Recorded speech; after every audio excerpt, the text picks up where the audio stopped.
네, 오늘 여성 32기 우리 제자들 수료식인데요.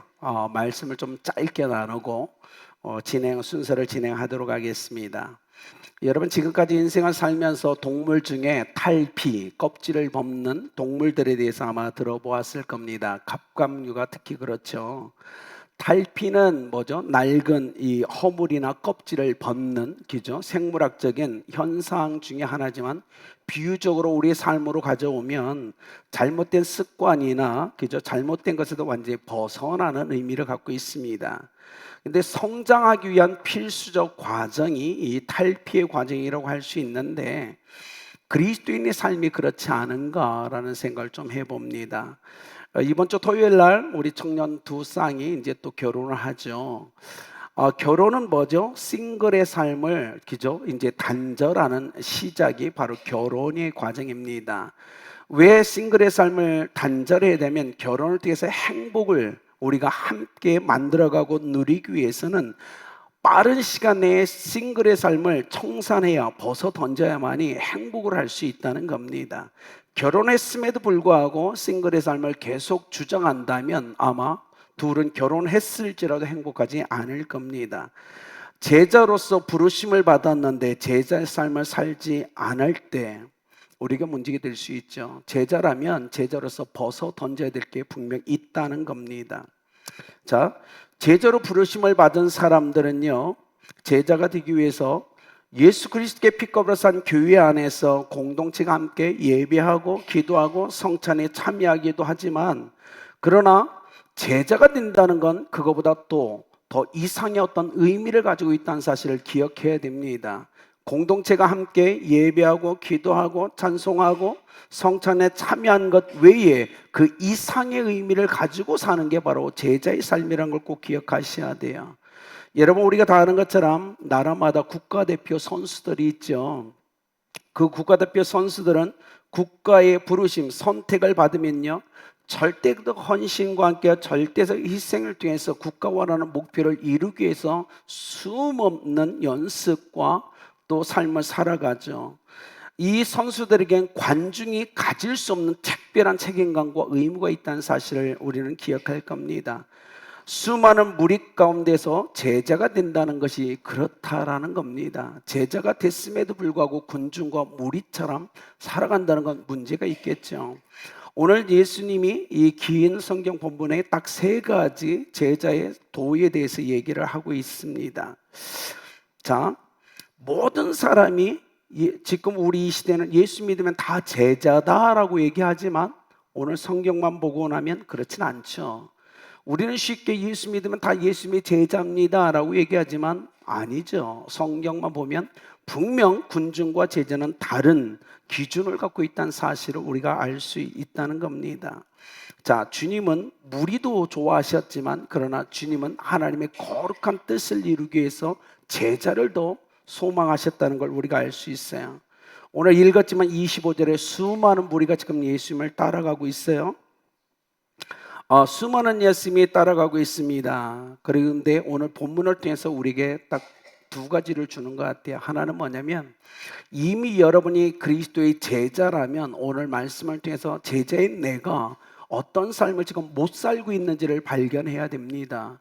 아니면 내가 제대로 살고 있는지를 확인하는 시간 가져야 되고, 제자의 삶으로 이제 살아가야 될 사람들은 새로운 결단과 헌신을 가지고 하나님 앞에 서야 된다는 겁니다. 자, 첫 번째 이거죠. 26절입니다. 물은 내게 오는 자가 자기 부모와 처자와 형제와 자매와 더불어 자기 목숨을 미워하지 아니하면 능히 내 제자가 되지 못한다. 자, 첫 번째 조건, 내게 오는 자입니다. 예수님께 나오지 않으면 절대 예수님의 제자가 될 수 없습니다. 당연한 거겠죠.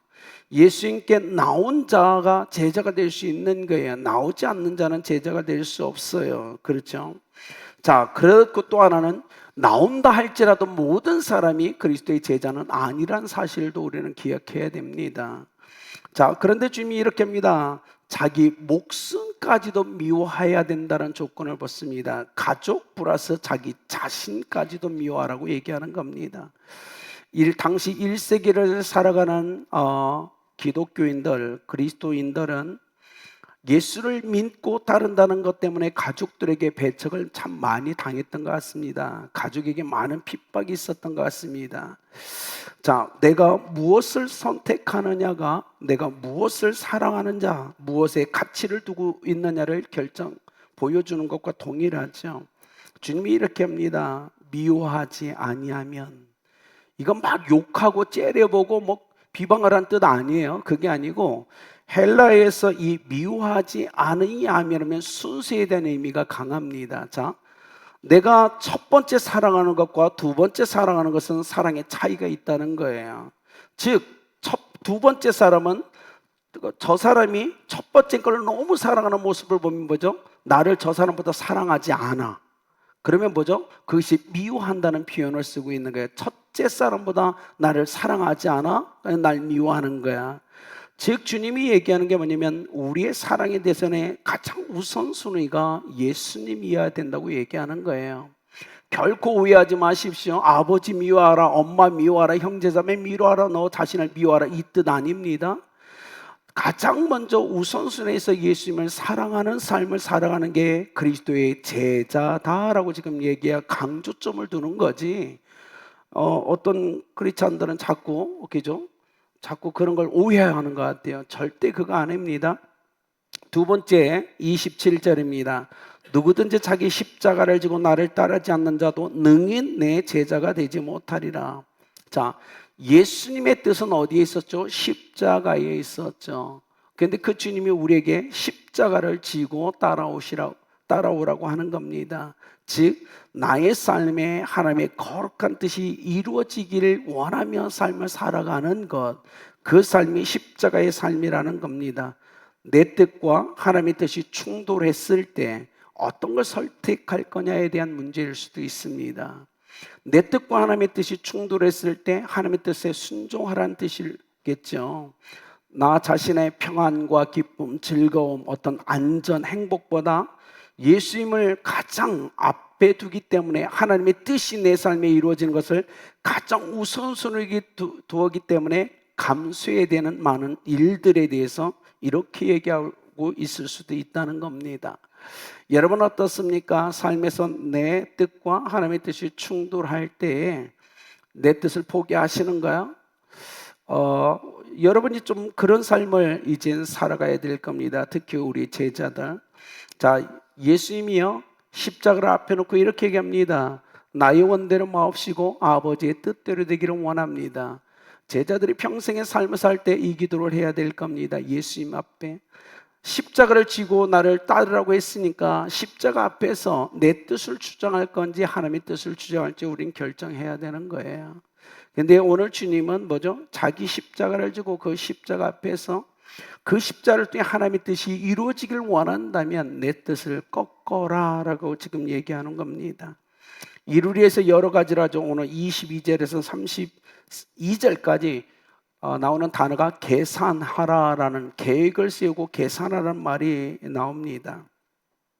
제가 보기엔 오늘 이곳에 있는 여러분 예수 믿기 전에 계산하지 않았나요? 했을 겁니다. 내가 왜 예수 믿지? 믿으면 뭐가 있지?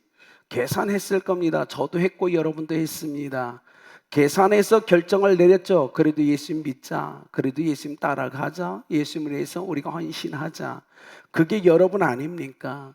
예수 믿게 해요. 지금도 제가 우리 제자 훈련하고 있지만 우리 제자들 중에요 아직 교회를 다니지 않는 가족 중에 계산하시는 분들이 있더라고요. 아직 예수 믿지 않지만 믿고 싶대요. 아니 처음에는요 예수 믿으라고 하니까 그러더래요. 교회 다니는 인간들 착한 놈 하나도 없다고 하면서 막 욕을 하더래요. 근데 조금씩 변화됐대요. 우리 교회는 이런 교회고 목사님이 설교를 이렇게 하셨고 자꾸 들으니까 넌 진짜 좋은 교회 다닌다. 제대로 된 교회 다닌다. 이렇게 칭찬해 주더래요. 그러더니 언젠가 난 기도하고 싶다라고 또 얘기를 하더래요. 사랑하는 여러분, 우리는 기억해야 됩니다. 그 사람들은 지금 계산하고 있어요. 내가 예수를 믿어야 되는지 안 믿어야 되는지, 믿으면 어떻게 해야 되는지, 무엇이 예수 믿는 것과 안 믿은 것 무엇이 더 중요한지, 무엇이 더 이익이 되는지 계산하며 인생을 살아가는 건 당연합니다. 주님이 여러분에게 질문합니다. 제자가 될 건지 안 될 건지, 제대로 살아갈 건지 안 살아갈지 계산해 보아라 라고 얘기하는 겁니다. 그리고 여러분이 계산을 다 맞춰야만이 여러분은 정말 예수님 말씀처럼 십자가를 지고 주님을 따를 겁니다. 거기에 가치가 있고 의미가 있다는 걸 깨닫는 순간, 예 주님 십자가 지겠습니다. 그리고 주님을 따르겠습니다. 이게 제자의 삶이라는 거예요. 여러분 중에 지금 신앙생활을 하면서 계산하지 않고 예수님을 믿은 사람 하나도 없습니다. 저도 있고 여러분도 있고, 아니 어쩌면 지금도 하고 계실 겁니다. 이렇게 해야 되나 저렇게 해야 되나. 그러나 여러분 정말 예수님을 사랑하신다면, 그리고 예수님을 믿고 제자이시라면 담대하게 십자가를 선택하십시오. 그것이 맞습니다. 제자라면. 그 얘기를 지금 하고 있죠. 세 번째는 이겁니다. 33절. 이와 같이 너희 중에 누구든지 자기의 모든 소유를 버리지 아니하면 능히 내 제자가 되지 못하리라. 예수 믿는다는 건 내가 갖고 있는 모든 소유 중에 하나를 더 얻는 게 아니죠. 그죠? 그것들을 비워내고 그리스도를 채우는 건데, 오늘 주님이 자기의 모든 소유를 버리지 아니하면, 이 뜻은 오해하시면 안 돼요. 집안에 있는 거 다 버리라고 하는 거 아니에요. 그러면 거지 됩니다. 그게 아니고, 주님이 얘기한 얘기는 그게 아니고, 내가 갖고 있는 모든 것의 소유권이 주님께 있음을, 모든 사용권이 주님께 있음을 인정하라는 뜻이에요. 그 뜻입니다. 내가 갖고 있는 나의 모든 생명, 내가 갖고 있는 모든 것이 다 주님의 겁니다라고 고백할 수 있느냐라고 얘기하는 겁니다. 제자는 고백할 수 있어야 된다고 얘기하는 거예요. 오해하셔서 내일은 집에 있는 모든 걸 다 버리면 안 됩니다. 그거 아니에요. 오늘 이 예배가 끝나기 전 우리 32기 여성 제자들 이 세 가지 결단을 좀 했으면 좋겠어요. 예수님을 가장 먼저 사랑하겠습니다. 그리고 십자가를 제가 지고 따르겠습니다. 그리고 내 인생의 주권과 사용권, 모든 소유권이 주께 있음을 고백합니다라는 고백을 하셔야만 된다는 거예요. 그것이 제자의 삶이라고 지금 얘기하는 겁니다. 그동안 나의 모든 것에 내가 주인이었는데, 주권자였는데, 그 자리를 주님께 내어놓는 게 바로 이겁니다. 누구든지 자기 모든 소유를 버리지 아니하면 능히 내 제자가 되지 못하리라. 너는 너의 모든 소유에 대한 소유권, 그 권한을 내게 줄 수 있느냐라고 얘기하는 거예요. 줄 수 있으십니까? 쉽지 않을 겁니다. 그리고 계속 내적 싸움을 해야 될 겁니다. 그러나 간절히 원하기는 우리 제자들은 이 삶을 담대하게 어느 순간 선택하고 그 길을 멋지게 걸어가길 예수 그리스도의 이름으로 축복합니다. 세 가지를 꼭 기억하십시오. 그리고 오늘 수료하지 않는 우리 성도님들도 이 세 가지 삶을 다시 뒤돌아보십시오. 나는 제대로 하고 있는가?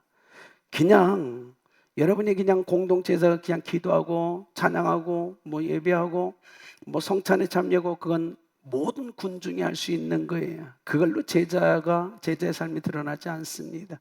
오직 주님이 오늘 누가복음 14장에서 발표한 세 가지 조건을 제대로 지키는 자만이 주님의 제자라고 할 수 있어요. 여러분 그 삶을 살아내시길 예수님의 이름으로 축복합니다.